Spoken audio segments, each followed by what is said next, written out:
A backpack full of trauma. The outcome of violence is trauma. In areas of concentrated poverty, violence is more prevalent and therefore trauma exists in higher concentrations. My first teaching job was at a charter school roughly 12 blocks from our house. Charter schools have an interesting place in the educational landscape. They are afforded some leeway in regulations in exchange for new or innovative thinking in education.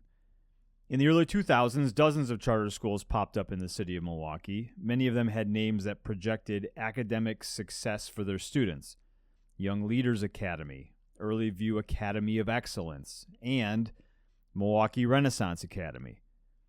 The last one was the one that I worked at. The school day for the students was longer. They had 2 math and 2 English classes in a day. In theory, it could have worked. I was a part of the founding staff, meaning I was hired before we ever had a student walk through the door. Parents have to opt into a charter school. The options for educating a child are public school, private school, charter school, or homeschooling.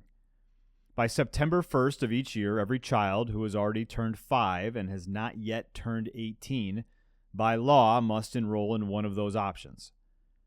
Public school is probably the easiest and most cost-effective choice for families. Private school is more expensive, and homeschooling requires more time from the parent. The influx of charter schools at the time were marketed as a viable alternative to the public option. A school's funding is based on the number of students enrolled in the school. Public schools get about $12,000 a year per student. Charters get a percentage of that number, around $9,000. In order to operate a charter school, you have to pay staff and pay for the building, which means you need X number of students to be viable financially. In 2008, I knew nothing about school finance. I was just happy to have a job. When I was told we needed to recruit students, I didn't think much about it. Families do not leave a school they are satisfied with. When a child moves schools, they lose ground educationally. Even when a change in school is presented in the most appealing way possible, dissatisfaction with the current set of circumstances is found in nearly every transition. So we set out to find families that were unhappy with their kids' current school and convince them that our school was a better option. Some of the families we talked to no longer had the public school option available to them. Students that are expelled from a public school have to move within the boundaries of a district different from the one they were expelled from. If a student was expelled from Milwaukee Public Schools, they needed to move outside of the city.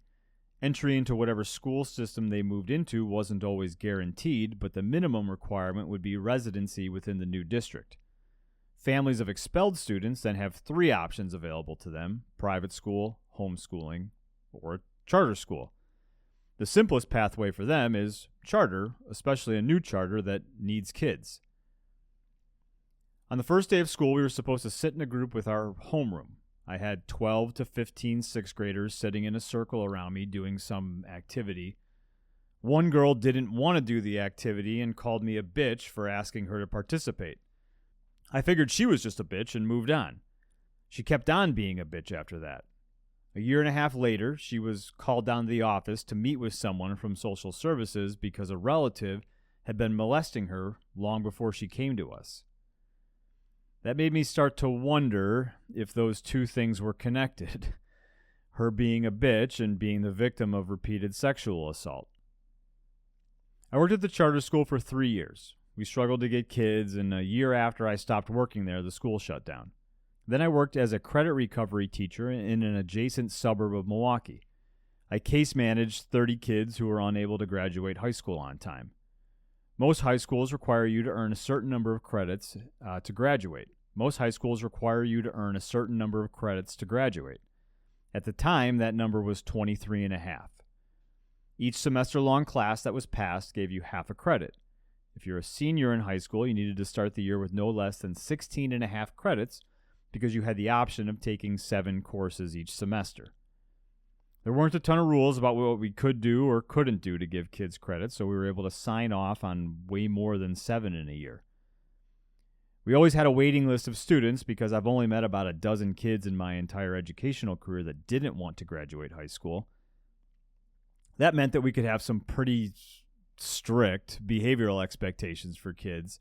like not coming to school obviously high.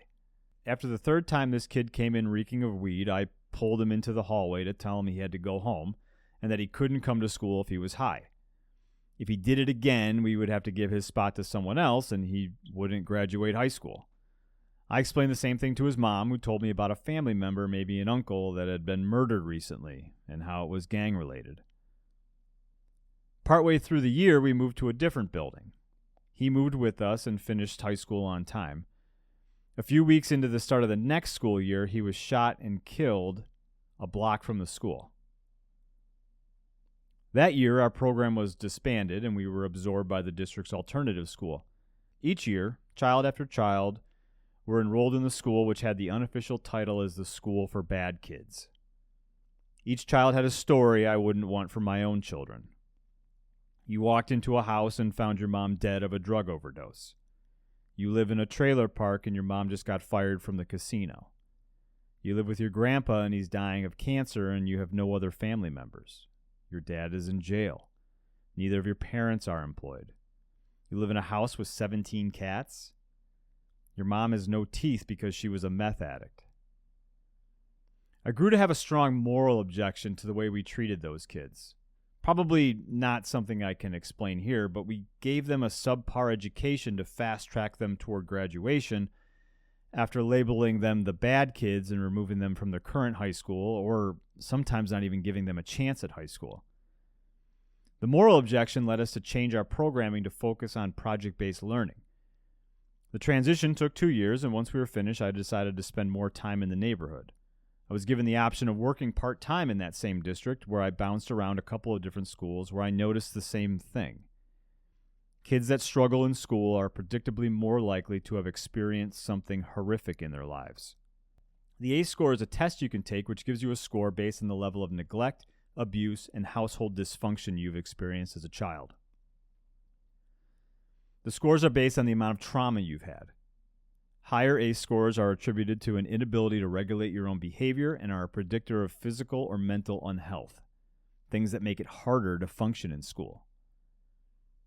After working in a couple of different buildings, I walked into an elementary school. I knew nothing about elementary education at the time, but I immediately saw smaller versions of the kids I worked with at the alternative school.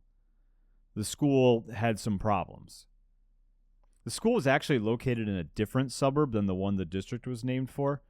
Because of that, it drew students from that suburb as well as some of the poorest places in the original district. It was like the school was half suburban and half urban. Sitting next to the kid that liked to climb on the ledge above the coat hooks and cubby holes and yell fuck was a girl from an upper middle class family. Living where I do, I very much understand this dynamic. People retreat to the suburbs to avoid the problems of the inner city. These families just hadn't moved quite far enough away. Behavior that would be commonplace in the school behind our house, while not necessarily tolerated, would be understood as part of working with kids from traumatic backgrounds. A software engineer with a wife who was a stay-at-home mom would and did struggle to understand. This put a tremendous amount of pressure on the administration. I know because I was an administrator there for 3 months. During my stint, roughly 60 students were sent to the office, or I came to them to discuss behavioral issues. 95% of them were students living in poverty. They were different, smaller versions of the kids I taught at the alternative school. The following year, they hired a principal, and I worked there in a support role while working part-time as an assistant principal at one of the 2 high schools that fed us students at the alternative school, the school with the segregated basketball stands. It was the same thing. By that point, students were no longer being sent involuntarily to the alternative school. Without that being done to them, most chose not to transfer there. I knew who they were, the ones that would have been sent away. We do this thing called an empathy interview with kids and teachers. All you do is sit and talk with someone. You try not to have an agenda. You listen and you ask questions and you try to understand. When you do that, people tell you things. A kid will tell you something that perks your interest, so you ask a follow-up question. That question leads to another, and you start to get a fuller picture of who the child sitting in front of you is. One day I heard the bell ring as I was doing something in the office, letting me know that the school day was over. It was 3 o'clock. I usually tried to be outside by 2:55 to supervise the transition as kids moved on to where they went after school. That day, I lost track of time and I hurried toward the door when I saw something strange. There were 2 hallways that met at a 90-degree angle before spilling out into a common area where kids could wait indoors for their bus or for their ride. When I turned the corner to the second hallway, 3 or 4 kids looked angry and were moving in another direction. Anyone listening to this that has worked in schools can recognize when something is out of place. 4 angry young adults moving in the wrong direction is out of place. I turned around and followed the group, but was half a hallway behind them. When I caught up to them, the 4 girls were shouting at another girl and a couple of her friends around the corner from the office. The 2 groups shouted at each other for a while. One girl made a vague attempt at swinging at another girl, and the groups dispersed when myself and another administrator intervened. As much as it would have been nice to pretend it all didn't happen, you can't have a disruption in the hallway without addressing it. The 2 groups were brought into the office where we started questioning them. The argument originated from one girl in each group. The others were there for moral support or to jump in, I guess, into a fight if they deemed it appropriate. The 2 girls involved got a consequence. The instigator earned a higher punishment than the other girl. When the instigator returned to school after her suspension, I found her in the office talking with another administrator. You could tell something wasn't right. I started asking questions. Nothing direct at first. What was the day of the argument like? What was the argument about? Stuff like that. Did anything happen earlier in the day? The girl walked me through her day and mentioned she met with someone in the office. Did that person work here? She told me they didn't. Did you know what they wanted to meet with you about? She told me she did. Something happened at home. Do you know where they were from? She explained that they were something like a social worker. I never met with a social worker growing up. No one ever came to my school to talk to me about something that happened in my house. Nothing happened that would warrant that. What happened at home, I asked. I've never really gotten used to hearing a child explain the terrible shit that's happened to them, especially when you can tell that they aren't used to talking about it. Some kids will talk about their trauma flippantly, not that it didn't hurt them, but they're used to talking about it, like it's a normal part of their life. I could tell that she wasn't that way. She wasn't used to what had happened to her. Being the victim of a sexual assault was new. So you met with a social worker on the day of the argument in the hallway to talk about someone sexually assaulting you? I wouldn't have been a great version of myself either that day. I'm sorry that all of this happened to you.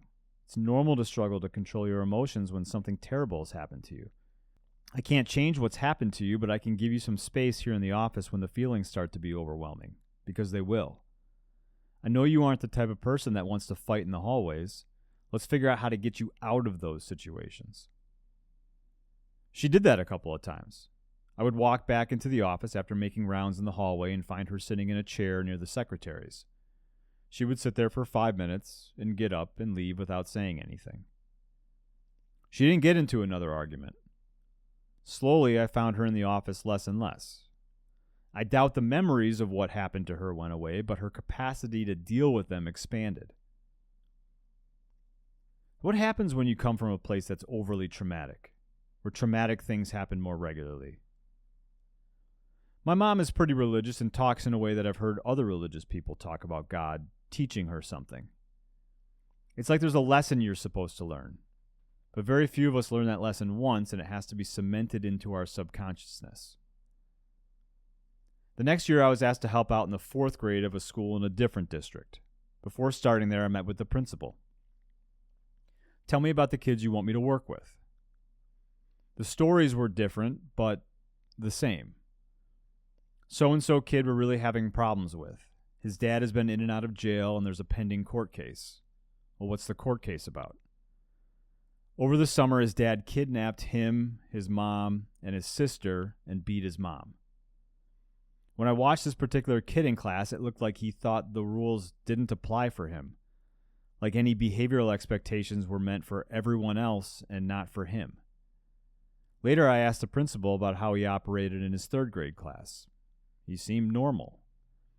When did the abduction occur? Over the summer.